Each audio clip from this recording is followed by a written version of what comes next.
दीपक पवार आणि अभिनेत्री चिन्मयी सुमित यांनी मातोश्रीवर उद्धव ठाकरेंची भेट घेतली।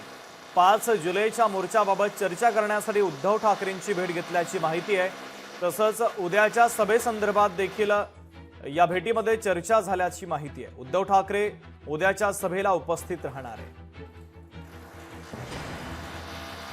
उद्याची जाहीर सभा 29 तारखेची पत्रकार भवनातली आणि 7 जुलैला आझाद मैदानामध्ये धरणं असे 2 कार्यक्रम होते आणि या दोन्ही कार्यक्रमांची आम्ही सर्व राजकीय पक्षांना आमंत्रण दिलेली होती।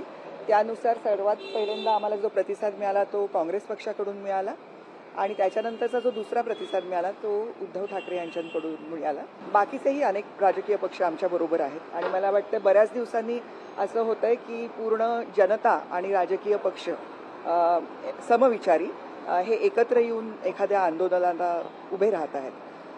तर त्याचीच रूपरेषा उद्याच्या कार्यक्रमाची काय असेल याच्या संदर्भात चर्चा करण्यासाठीची आजची मीटिंग होती। काँग्रेस, शिवसेना, उद्धव बाळासाहेब ठाकरे, माकप, भाकप या पक्षांनी आम्हाला पहिल्यांदा पाठिंबा दिला।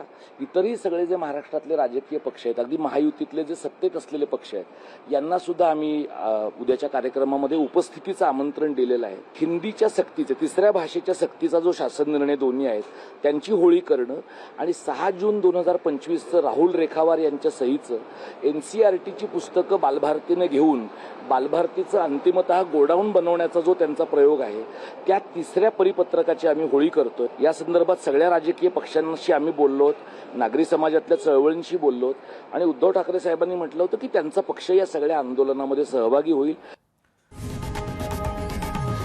लोकशाही मराठी ऐका, पहा, जागरूक रहा।